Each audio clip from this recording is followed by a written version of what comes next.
You are on the Relaunching Your Ministry to Men webinar with Man in the Mirror. We're going to have a great time over the next hour talking about men's discipleship and getting your ministries to men revved back up. If you've been on a little bit of a hiatus for the last couple of months, that would be understandable.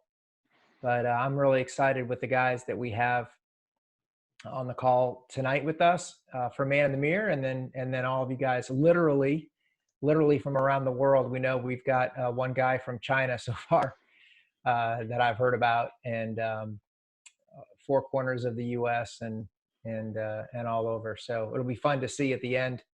I think eventually we'll be able to find out how far away guys were. But thanks so much for joining us. Let me go ahead and introduce our panel. We have six Man in the Mirror folks on the call as panelists today. And so the first one I want to introduce you to, and I'll let them wave as I introduce them. First on the call is Rob Leonard, and Rob's been with Man in the Mirror since 2012. He lives in Noblesville, a suburb of Indianapolis, and Rob is our national field director. Formerly, he was an area director, and then after that, the Midwest regional director, and then became the national field director. And Rob's background in men's ministry is that he his expertise not just comes from Man in the Mirror, but from actually in his own church, serving on the men's leadership team, hosting various leadership trainings and men's events in his church. Next, we have Mike Grimm. Mike is in sunny Arizona in Phoenix, which he said to me, it's also known as the surface of the sun. I heard 111 degrees was the high today. That's nuts. But Mike is our Southwest Regional Director, started also as an area director back in 2012 with us. And Mike's an Air Force vet, loves rebuilding cars. And we just saw a really cool Beetle that he finished and sold, yes. And for the last 10 years, Mike has led small groups, mentored men one-on-one, and served on his church staff of the leader of the men's ministry, as well as on the leadership team at his church. Jeff Dion is up in the other corner of the U.S. in Benton, Maine. And Jeff joined Man in the Mirror in 2013. He's our Northeast Regional Director, also started as an area director. Jeff, of course, loves the Patriots and the Red Sox, but he is also a fan of English football and loves Liverpool. Yeah, there's his, thank you, Jeff.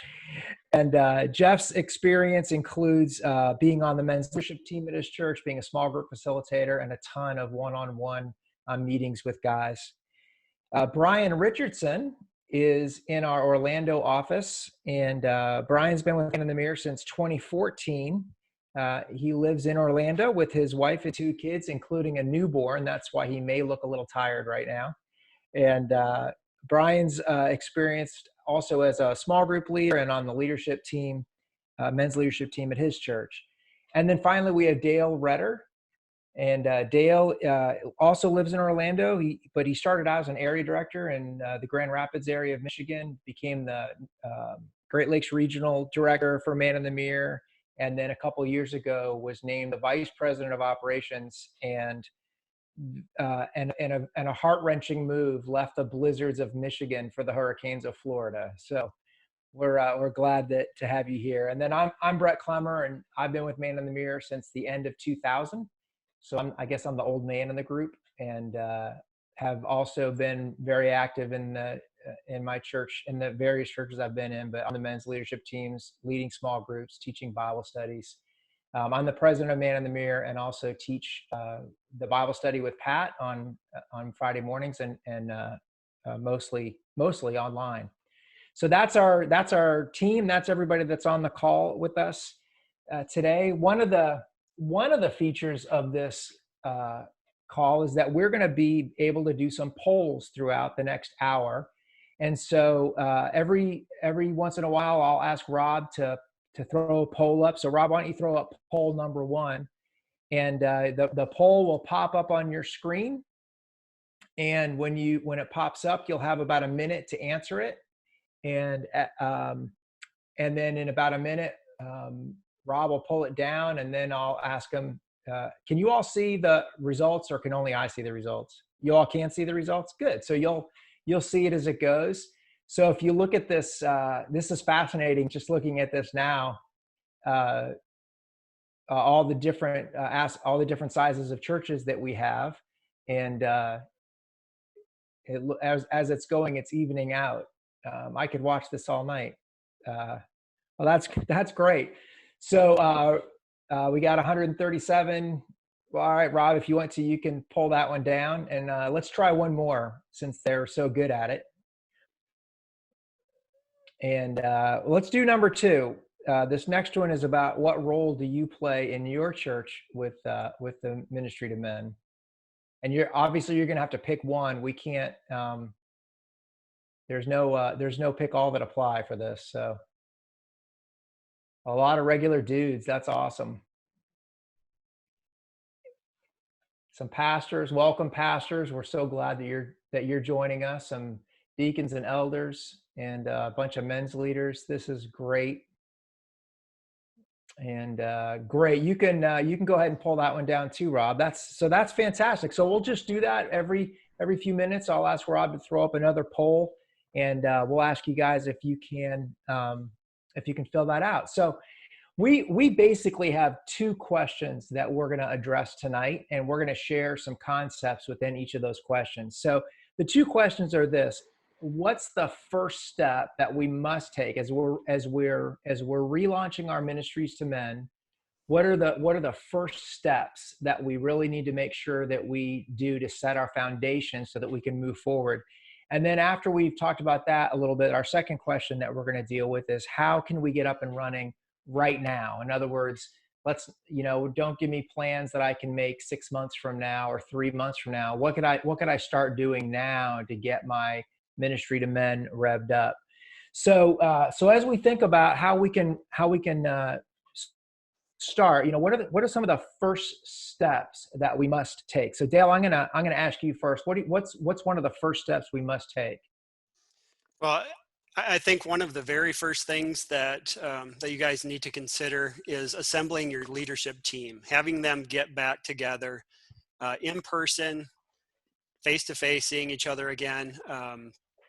Obviously, we want you to be following your church's reopening policy, so whatever that is, but get those guys back together, meeting in person. So if that means meeting outdoors, if it means wearing masks, if it means whatever you need to do to stay safe, do it.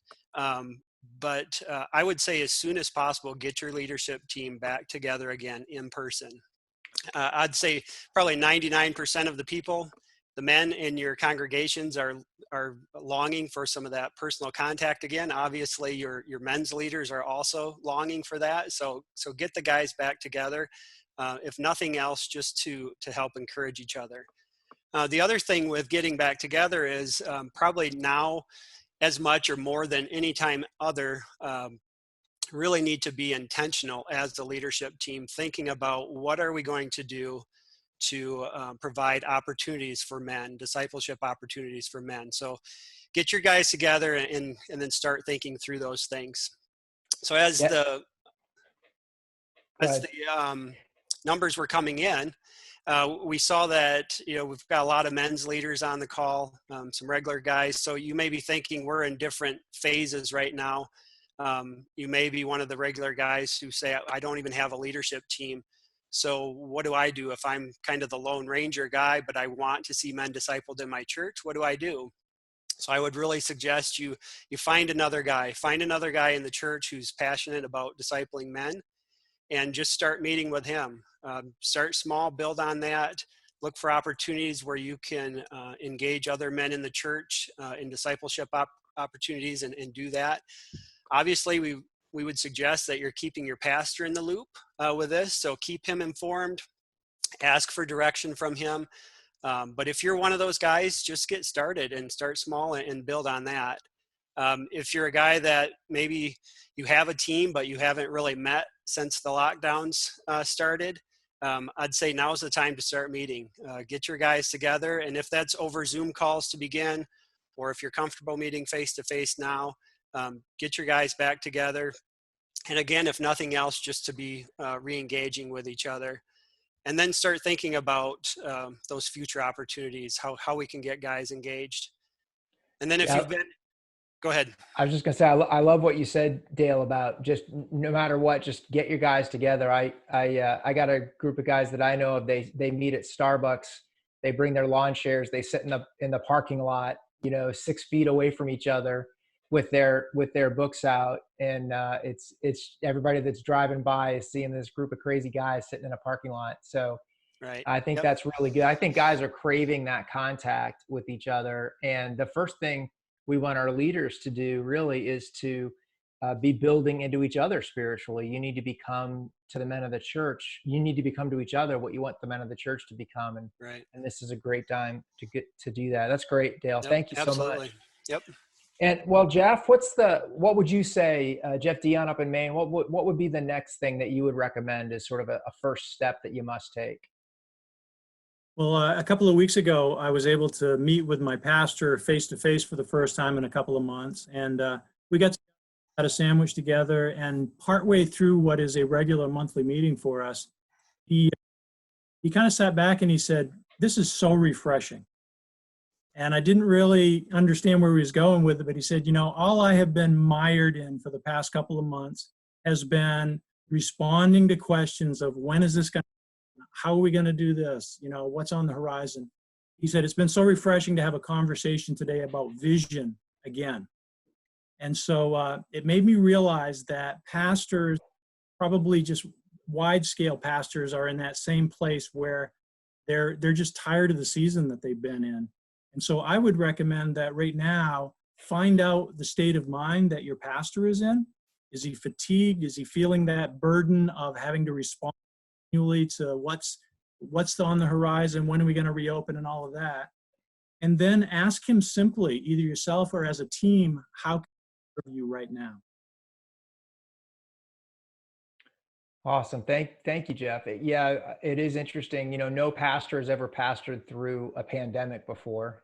Uh, Maybe if they were around in the late 60s, they did the Hong Kong flu, but certainly nothing like we've had now. And then with the events of the last 2 weeks, our pastors are even more taxed. And imagine if you're a pastor and you have the heart to shepherd the people of your church, and you're, especially if you're in a state that's still on lockdown, and everything in your heart wants to get to your people and to shepherd them and to care for them, and you're prevented from doing that.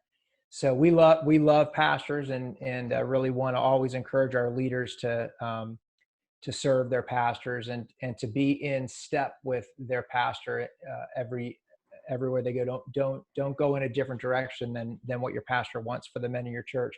Well, thank you, Jeff. Let's do another poll here, Rob. Why don't we throw up poll number 3, and would love to hear just like where. So when you got into COVID, where was your men's discipleship ministry at that point? So prior to COVID, how engaged were your men in discipleship?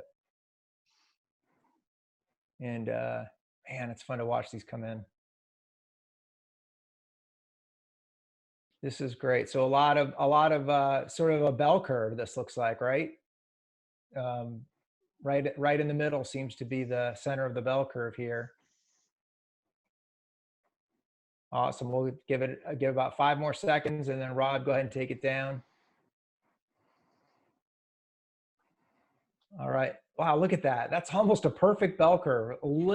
Just a tiny bit on the not at all side. That's amazing. So this is probably pretty consistent, guys, right, with what you see in churches when you go to consult with them, sort of a bell curve, even of the guys in the church as far as how engaged they are, and then in the churches that we see with the engagement.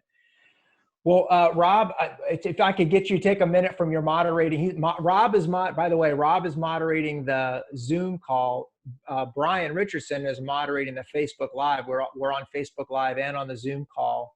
And unfortunately, if you're on Facebook Live, I forgot to tell you, if you're on Facebook Live, you can't participate in the polls. I apologize, but you can feel free to throw comments up there. The other thing that I wanted to tell you is that we are going to have a Q&A time at the end of the call. But to keep 100 people from talking at once, what we're going to ask you to do is open up that chat window, and on the Zoom call, open up the chat window and write down your question there. And then on the Facebook Live page, if you'll just put a comment in under the video, Brian will grab those questions. We'll get to as many of them as we can tonight, but even if there's too many for us to get to, what we'll do is we'll just keep answering those on the event page. We'll just throw up answers to those questions over the next few days that folks asked. All right. So let's do one more poll while I've got us paused. What's the primary? We'll do number 4. We'll do number 4, Rob, and then I'm going to ask you questions. So what's the primary way you engage men in discipleship in your church? Again, you may do all of these, but what's the most effective for you as far as gathering men and getting them engaged in discipleship? Wow, look at that. Yeah, so small groups far and away the number one way of engaging with men, and then events coming in at about half of that. So awesome, that's great. That's great. Wow, you guys are getting better at voting. We're almost full at 30 seconds in. So Rob, go ahead and pull that down, and then my question for you is. So we talked about gathering our leaders, getting our leaders to start re-engaging with each other, praying together, and then beginning to focus outwards. From Dale, Jeff talked about checking in with your pastor and figuring out how you can serve your pastor. What's the next thing that you would say, Rob, is a must do to get started back up again? Yeah, I think, Brett, you got to assess, right, the current state of your ministries to men, men's ministry, men's discipleship, whatever it is in your church. And I can think of a few different ways to do that. So number one being call your men's leaders. Wherever your men are engaged, wherever they're leading men in small groups in Sunday school, ask them how the men are doing. Ask them what resources are being used, how they're doing, in their spiritual life, in their high risk areas. We want to gauge where the men are at and what activities are going on, or events or ministries where men can get engaged. And so by calling your men's leaders and having those conversations with them, they should have a fairly good pulse on the current state of men's ministry at the church and can provide some great feedback to you. Secondly, you can do an audit. Audit your church. It's another tool you could use or do. Our No Man Left Behind model walks you through how to do a ministry to men audit. There's some great tools on our website that we teach and can help you to do an audit, again, to think through where your men are at in any point along their spiritual growth journey. Right, you can find out what ministries, again, activities already exist in your church that can help a guy deepen his walk, no matter where he is, kind of on the shallow end or not deep spiritually, kind of to deep spiritually, and then help them plug in to continue growing. Finally, I think you can look at it real easily in terms of just fun, serve, and grow. Right? What are the fun things that are going on in your church right now? Do you have a men's basketball league? Do you have a softball league? Something of that nature that just gives guys an outlet to where they can connect. How about the service opportunities in your church? What are going on? What kind of things are going on where guys can get connected through service? Are there food pantries that they could help out with, or perhaps a habitat build, helping the elderly with some home improvement projects, things of that nature? And then I think finally, Brett, the grow piece, again, what does the church have to offer already existing where guys can plug in and grow deeper in their walk, no matter where they're at spiritually, from shallow to deep? And so by taking a look at your church, assessing what's already going on or in areas in which men can engage, I think can better help you plan to kick things back off or back into gear as we come out of this whole COVID thing. Yeah, and you're probably going to end up with using the fun, serve, and grow, which is sort of the simplest way to figure out what's going on. You're probably going to end up with like two lists. What's actually going on right now, because a lot of churches actually still have things going on, right? And then what are things that have stopped, but they're going to restart. Correct. And then if you can find out when those things are going to restart, then you'll know how to channel guys to that. And then, Rob didn't say this, but so I'll say it. I'm meaner. This is a great time to stop doing things. Don't bring those things back that weren't working anyway, and you just didn't have a way to stop them. Try to, you might want to try to corral some leaders of some ministries that were struggling, and get them to merge into some stuff that's working really well, and then really focus your efforts as you move forward on the things that are working the best. Which is one of the things that we talk about when we talk about sustaining change, is really getting men into the best disciple making opportunities, and assessing that. So Yeah. that's great. Well, why don't we throw another poll up here real quick, Rob? Let's hit number 5. Let's see what impact COVID has had on our guys on the call so far. So how much has COVID affected your men's discipleship efforts? This is like over the last 3 months. Oh, I like that. Not at all. There's a tough one. Yeah. So if you look at that, let's see, right around 60% of you are saying a lot or significantly, and that goes up to almost 90 or 85% for somewhat. So yeah, so we've all been affected by COVID, and we'll come through it. We will come through it, but the only way we're going to come through it really is if leaders like you guys persevere and are resilient, and just follow the leading of the Spirit as you re-engage with men, and don't give up. I guess that's one of the things that we would all love to say to you, is just don't give up, even though it's hard right now. Things are headed for better days. The best is yet to come, as I like to say. Well, Mike Graham, down in on the surface of the sun down there, what's the fourth thing you think we should, the step that we must take as we're beginning to think about revving up our ministries? Hey, thanks, Brett. It's great to see so many people on the call. Yeah. And I would add a cornhole tournament to Rob's suggestion of fun things to do. We saw that on ESPN, I think, last weekend. But the key thing we talk about in the training is to know your men, know where they're at right now. What are they doing? How are they doing? And there's a couple ways to accomplish that. Maybe a little more impersonal way might be to survey your men. SurveyMonkey offers some limited free surveys. Build your own survey. If this is some of your first communication with them, though, I would caution you to start with maybe a few questions, maybe even just one, just to engage them. Like, hey, what's your favorite food during your stay-at-home order? Something like that, and then build on that engagement that you have with them. But don't go too deep too fast, because you might, these guys are going to get defensive and back off. So be careful about that. But you want to find out how they're doing, what they're doing. And then, really the most personal way to do it is to call your men. And that's obviously more difficult, but it's going to really show them that you care. You might not be able to even call all of your men. You might have a lot of men on your list, but call some of them, especially those guys who are most vulnerable. And something, Brett, as we're prepping for this, I remember something you said back in March to us as all this was taking place. And you said, we must not allow these men tenuously connected to the church or their faith to drift further away. So think about those guys that are most vulnerable, and call them, engage them, find out how they're doing, check in with those. I talked to a church that has a thriving recovery program, and those are the guys most vulnerable during this time. So reach out to those guys, check in with them. And then this is a great time to update your database. I've talked with a number of churches, even my own home church. We use CCB, and we are auditing that and finding that, wow, there's a lot of inconsistencies and errors in that data. We have names in the system that we have no contact information for.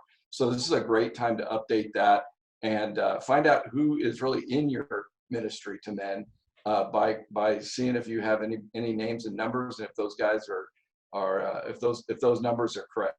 So those are just a couple things. That's great, Mike. Well, in light of Mike's comments to connect with your men, let's go ahead and throw up poll number 6, Rob. How connected have you been with your men over the last 2 months? While that poll's coming up, I just want to remind you, if you want to ask a question, we've got quite a bit of time reserved at the end for Q&A. And so just throw that question up into the Zoom chat. Just if you're on Zoom, or if you're on Facebook Live, just pose the question in a comment, and we'll try to get to as many of those as we can. Also, I just want to let you know that we are recording this. So we will, one of the reasons we're recording it is so that we can create a set of show notes, for lack of a better word. Will just be an outline of what we talked about, and we're going to, a little bit later here, we're going to mention some web links and stuff. We'll make sure that we include all those web links in the show notes.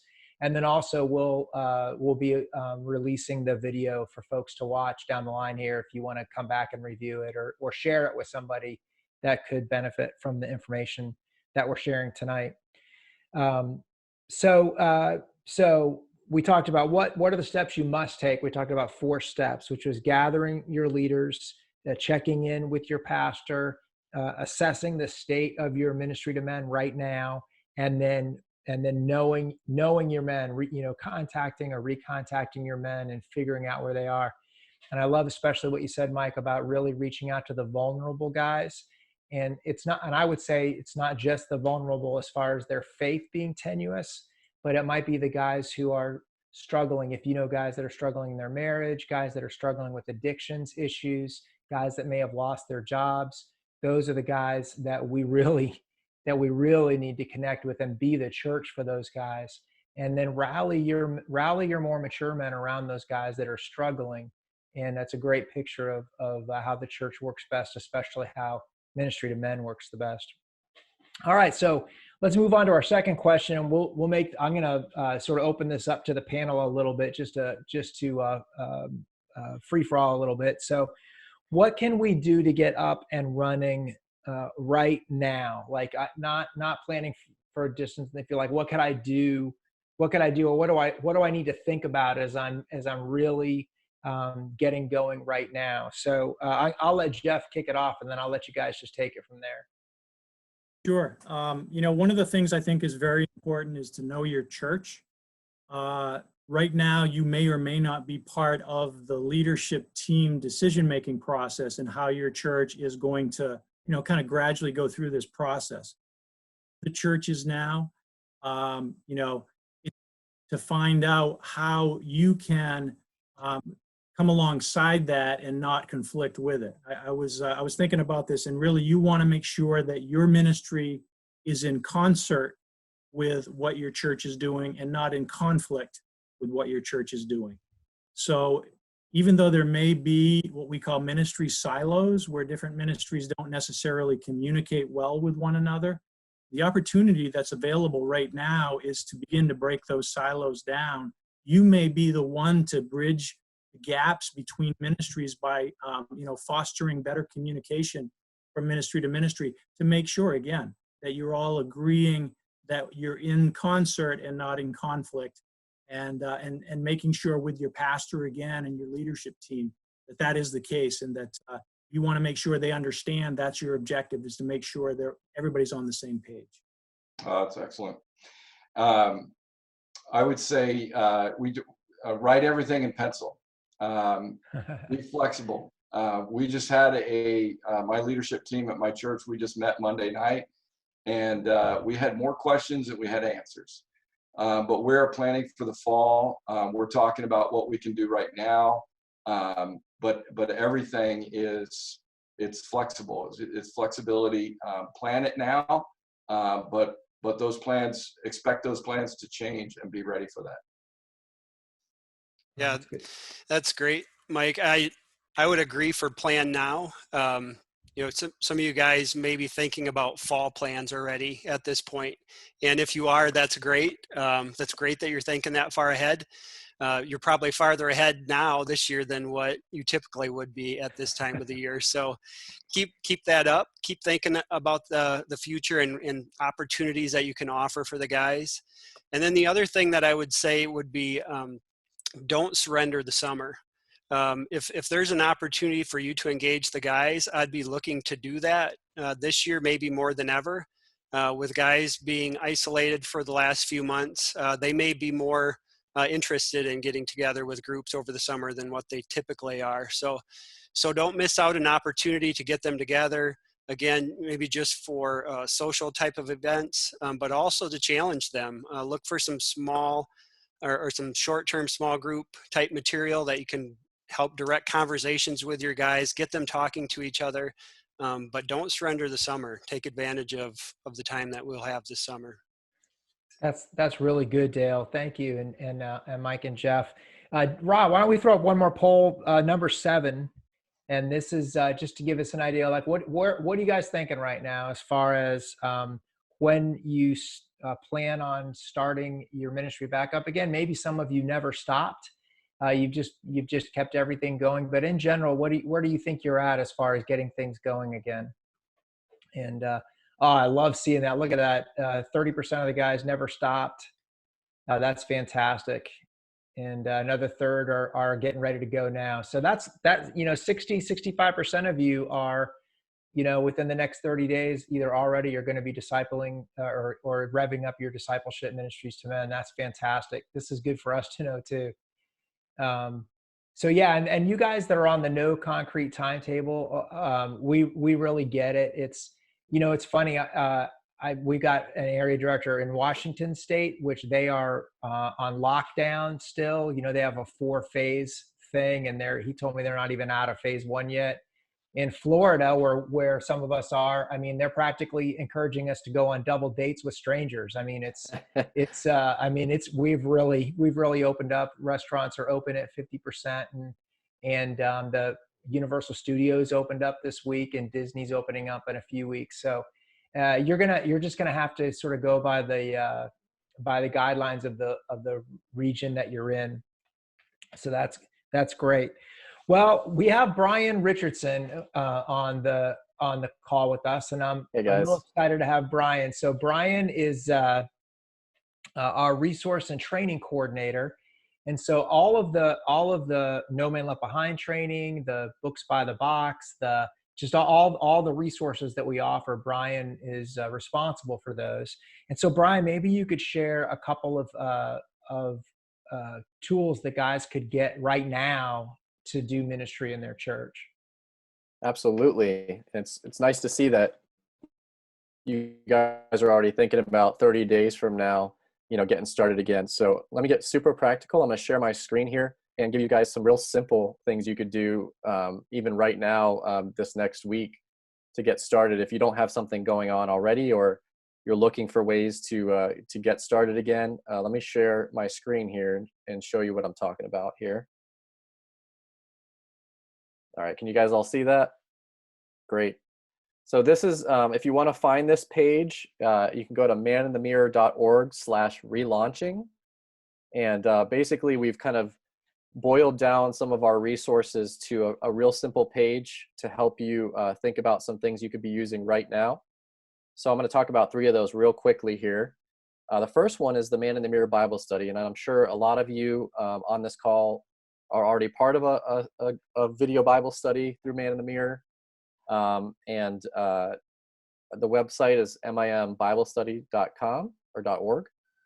And basically, Patrick Morley teaches the Bible study. Brett teaches it here in Orlando. And then we broadcast it via YouTube and on our website.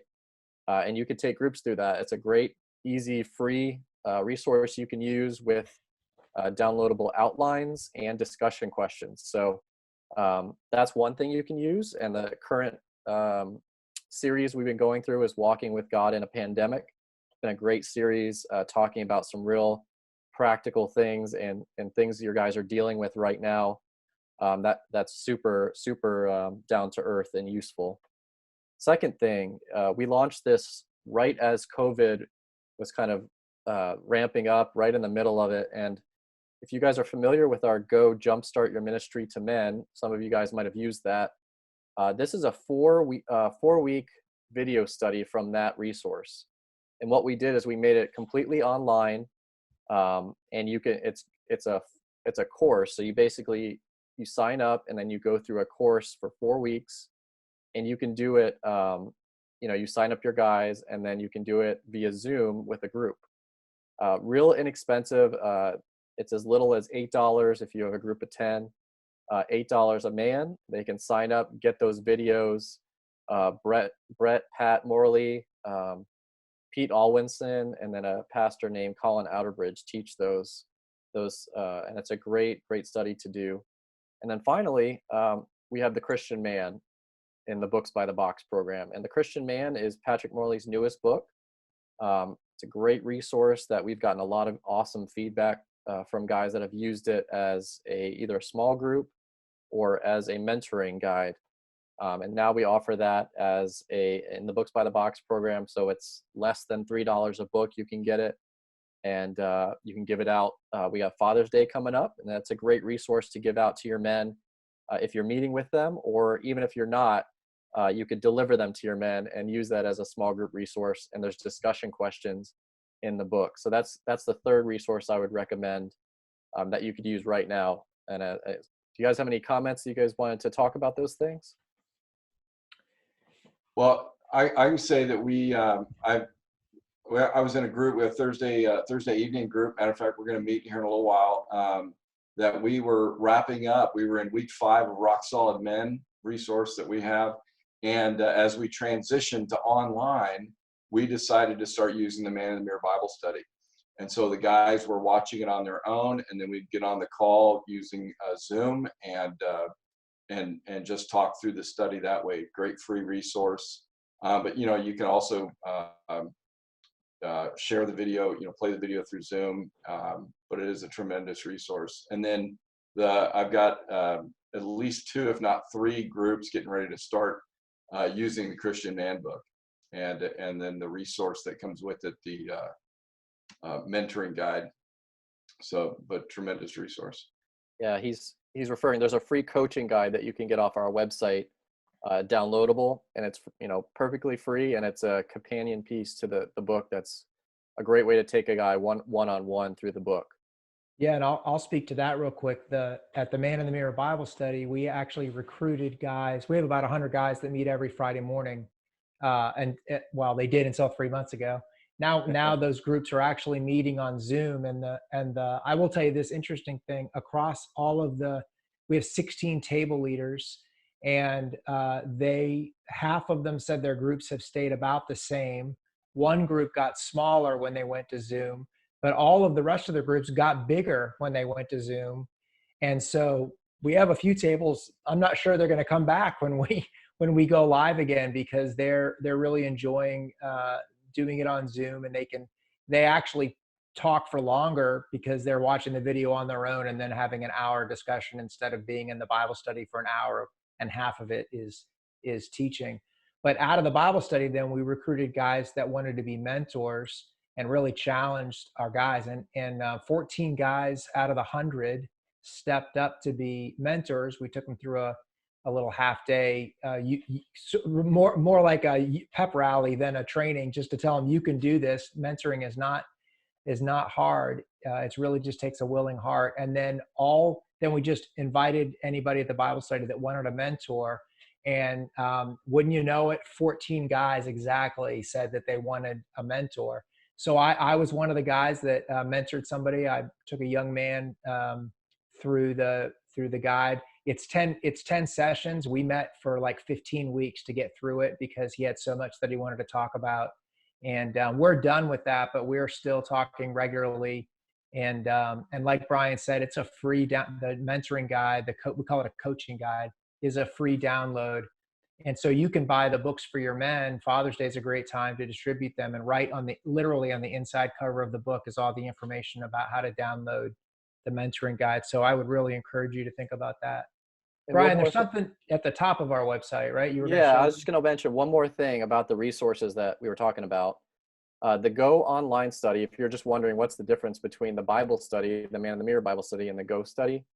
The Go study also includes downloadable guidebooks that you can use with devotions. So along with the video study, you have devotions that are daily for your men that go along with what you're studying that week. So they can be reading and reflecting on those devotions and then come back in your meeting and you can talk about, what's God been teaching you through those devotions. So that's a benefit to that Go Online study that isn't, the Bible study doesn't exactly have that, but the Bible study is an awesome option as well. And then finally, a great way to get started would be to meet with an area director. And we have what's our count now? 80 area directors, I believe, somewhere around there, around the country. If you see up here, we have a button that says free ministry consultations. And that's a great way. If you click that button, you can go to our national ministry consultant, and he can place you with an area director that's in your area, or he can help you. If you don't have an area director that's in your area, he can help you as well. And I think Rob was going to talk a little bit more about the area directors and how they can help you out. Yeah, thanks, Brian. So as Brian just said, we've got about 85, 89 guys, something like that, on the team right now. Some of those guys are in training, getting ready to be launched out into areas around the country. I believe we've got roughly 50 guys that are actively working with churches right now. So that's a great way to be on the website. Right under where Brian clicked, there's also some tabs, some pull-down menus. And if you choose the one that says ministry consulting, you can view a list of where the area director's at all over the country. And Brian may have said that, but I'm stressing it again. So you can pull that up, find an area director that's close to you, contact him through the website. These guys are ministry consultants. They're men's ministry specialists that can teach you a lot of what we've been talking about tonight. They can help you implement those processes and think through strategies on how to better engage your men, and how to move the ball down the field. So we've got a ton of guys from around the country on the call tonight. So I'm going to ask our area directors just to put a hand up and wave.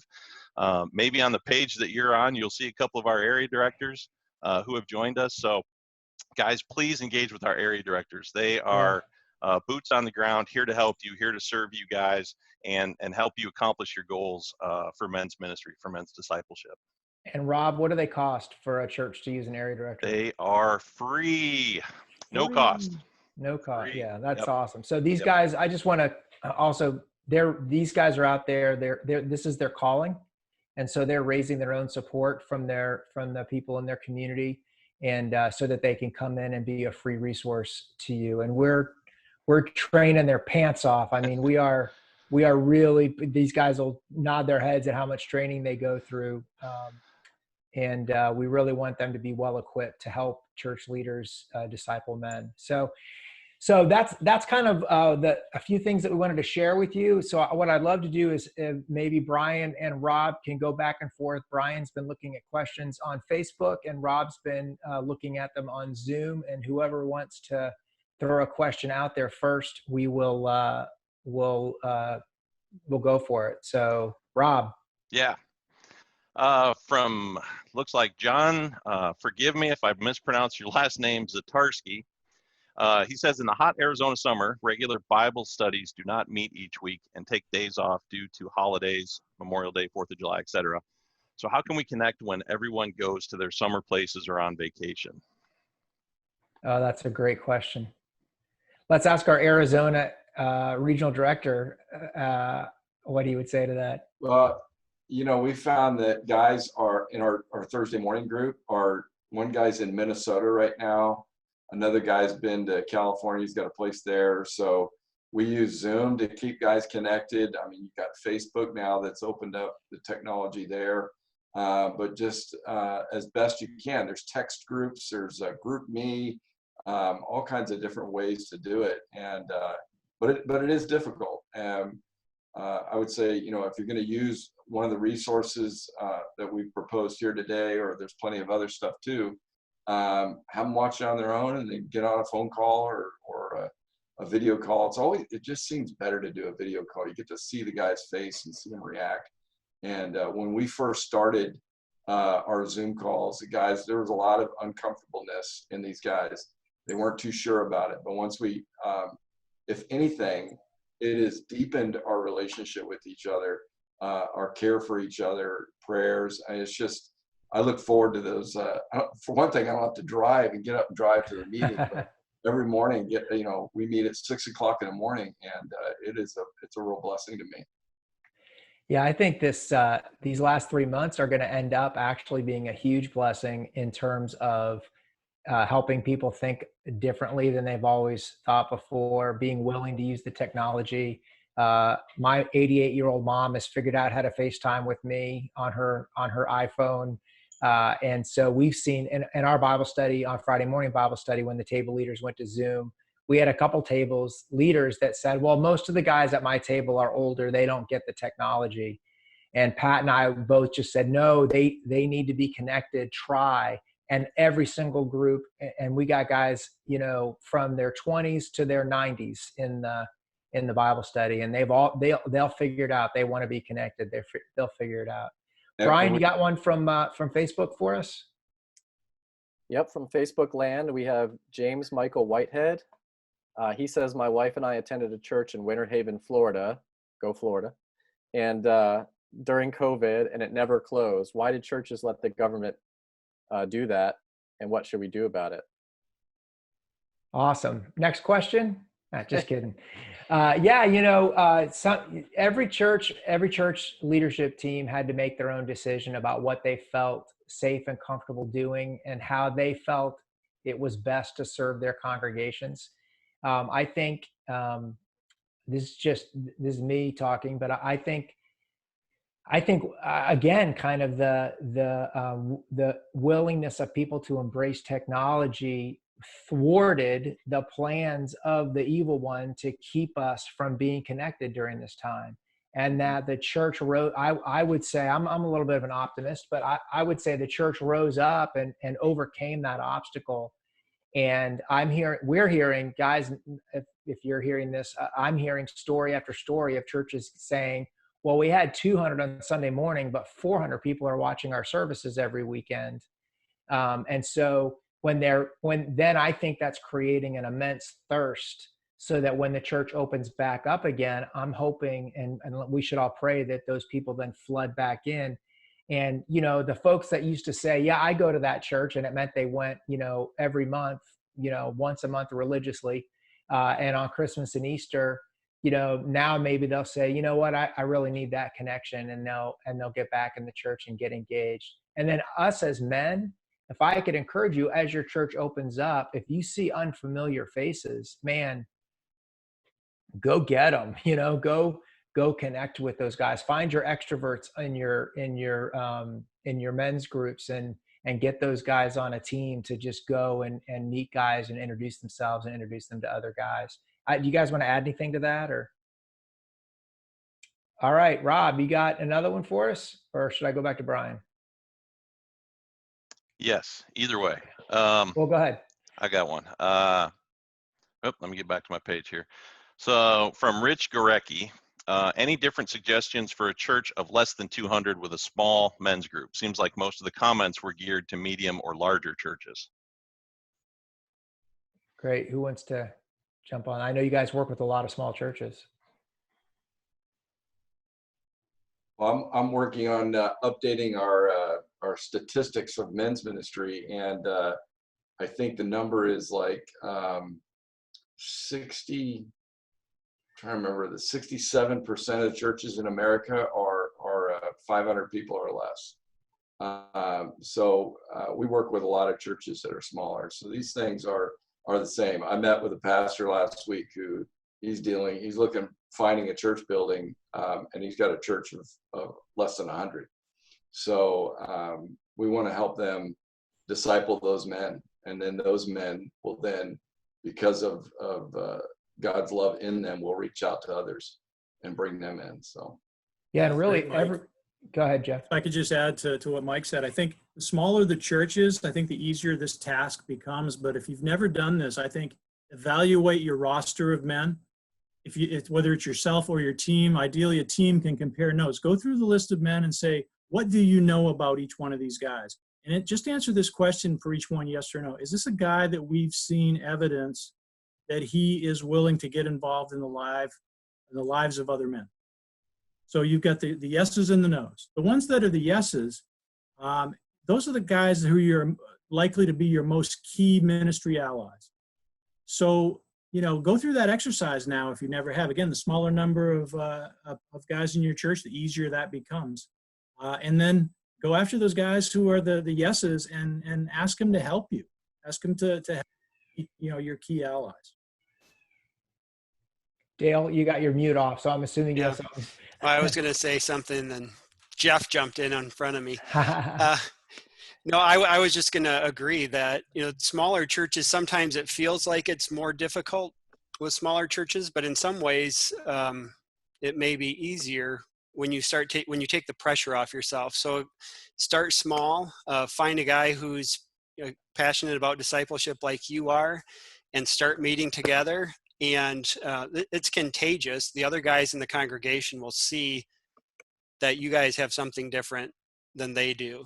And the smaller churches that I worked with, they had a much higher percentage of their men that were engaged in discipleship than the larger churches, because it became more of a more tight-knit community with that smaller church. So I just encourage you to start small and build on that, and don't feel like you need to have every man in the church right from the beginning. Yeah, and let me add. I'll give you a little acronym that we teach: ARTT: Appointment, Relationship, Trust, Task. So let's say you've only got 25 guys in your entire church. Find another guy, and the two of you spend some time, maybe 6 months, praying and sort of envisioning with each other what you would like the God to do in the lives of the men of your church. And then for a year, each of you take a guy out to lunch once a month. So once a month for a year, if you each take a guy out to lunch, in a year, you will have taken every single guy to lunch. And at those lunches, just share with them. So you're setting an appointment, and over the lunch, you're developing a relationship, and share with them your vision for the men of the church, what you would like to see, what you feel like God has shown you as a vision for what could happen in the lives of the men in the church. And a few of those guys are going to sort of smile and nod and say nice Christian things to you, and then that'll be the end of it. A few of them are going to be like, wow, that's great. I would really like to be involved with that. And then one or two of them are going to go, I cannot believe you just told me that. God has been saying that exact same thing to me, and I didn't know what to do. And now I found another guy who I can do it with. And you're going to say, well, and there's another guy too. So there's at least three of us. And the next thing you know, you're going to actually have a leadership team, and you'll start, you'll have 3, 4, 5 guys that will begin to be ready to plan some things for the guys in your church. And like Dale said, with a smaller church, it's actually easier to reach everyone. And you have a much better chance of actually knowing everyone when you have a small church. So it's a great benefit. All right, Brian, you got another one for us? We got time for probably 2 more, one each for you and Rob. Yep. Michael, I can't pronounce his last name, but on Facebook, he's from Port Charlotte, and he's wondering if it's too soon to start planning a summer outing. Guys, all together now? No. No, it's not too early to start planning a summer outing. Okay. Yeah. In fact, here's a suggestion. If you have a Top Golf near you, Tuesday nights are half price. You can put 10 people in a bay. I think it's 10 people or 8 people in a bay at least. They provide everything, clubs, balls, targets to shoot at. I mean, it's the ultimate man adventure there, and decent food. That's an easy summer outing for you. You guys got other ideas for summer outings that they could do right now? Putting you on the spot. Mike? Yeah, I think anything fellowship oriented. Think about what guys have been doing for the past couple of months. They're probably craving fellowship more than ever. So it's always been said it's easier to get women together for any reason. Well, I think right now it's probably easier than it's ever been to get men together, Right. just for the sake of hanging out. So do something fellowship oriented, something fun and different, and guys are going to be looking for that. If you got a grill and some burgers, that's probably enough right now. So the consensus is it's never too soon. He had kind of a follow-up question I just want to add. As you guys are saying, it's never been easier, but he's saying it's been difficult to get the men re-engaged. And he says one of the reasons is they're spending too much time thinking about the current events that are going on and political things. How do you break through that and get them to be thinking about, kingdom things? Yeah, well, I would say for one thing, guys are sitting around navel gazing, for lack of a better phrase, just sort of stewing in the terrible news on the TV and on their news feeds.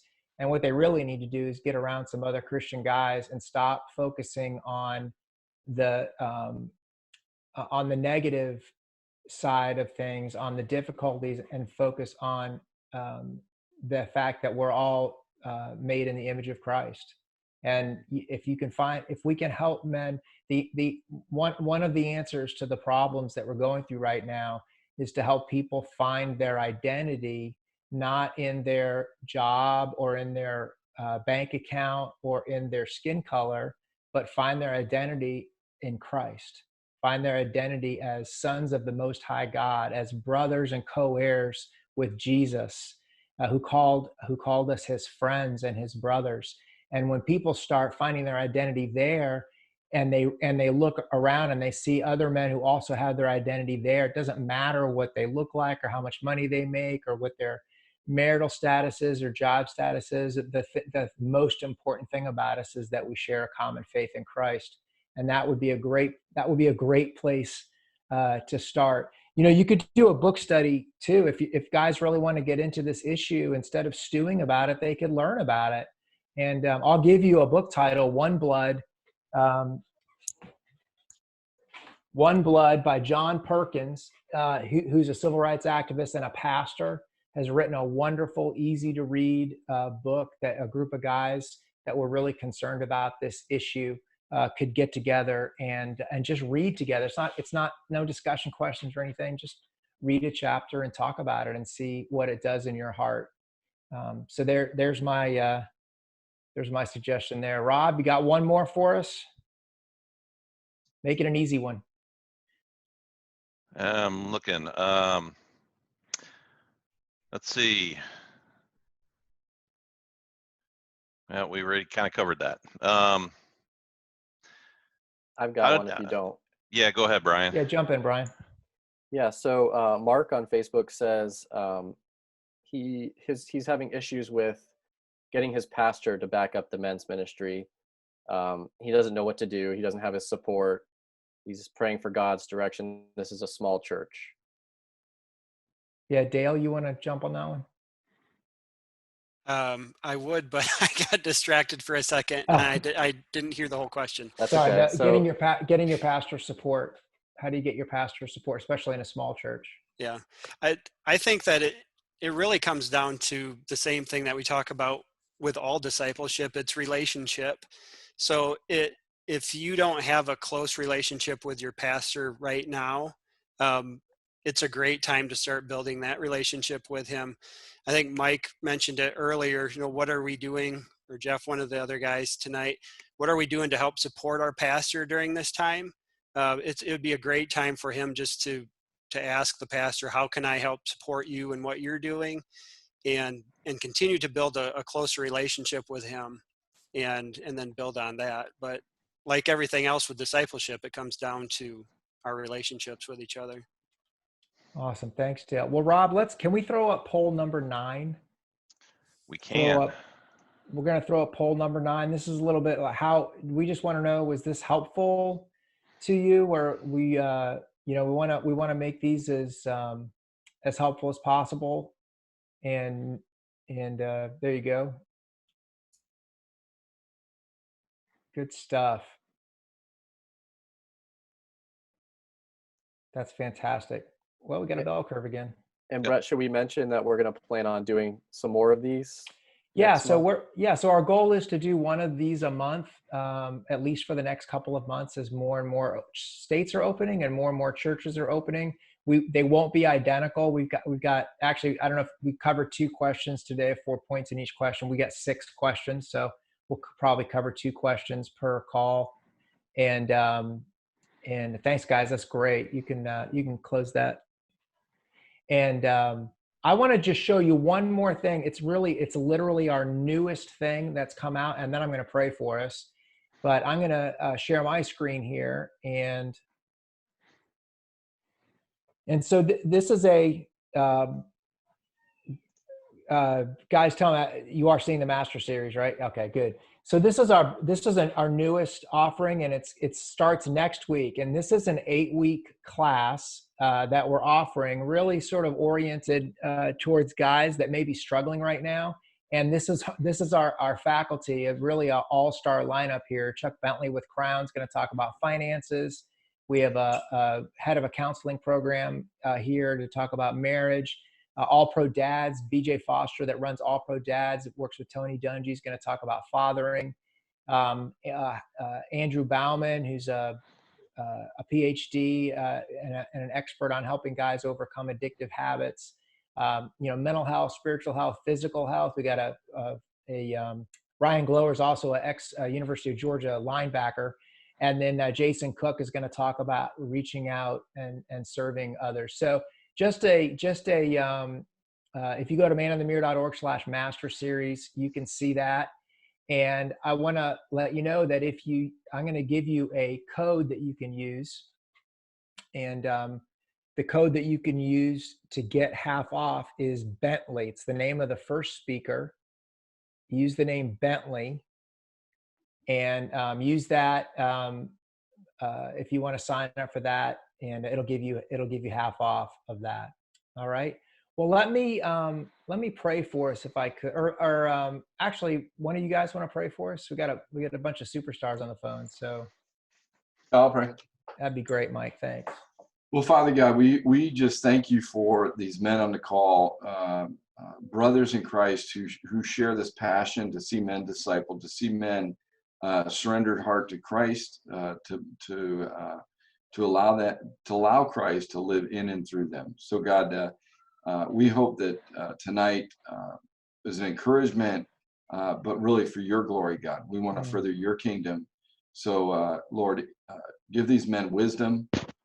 Guide them in their thoughts and actions, encourage them so that in the coming days, in the coming weeks, that they will relaunch their ministry for your glory, God. In Christ's name we pray. Amen. Amen. Thanks. Well, guys, just a reminder, we'll have show notes up here in the next day or two on the event page. We'll also take any questions that we didn't get to, and we'll throw those on the event page. And if you have a question, you can post a comment on the event page, and we'll answer that question there as well. So on behalf of all of the guys on the panel, I want to thank everyone that joined us tonight for this call.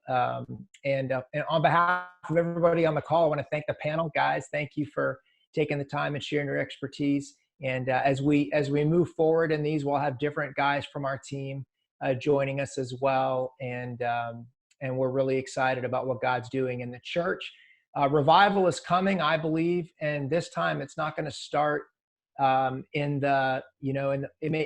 think it's going to start in the marketplace. I don't think it's going to start in revival tents. It's going to start in the hearts of men in churches across America because of guys like you. So we're excited for the future, and God bless, be healthy, and we'll see you soon. Thanks, guys.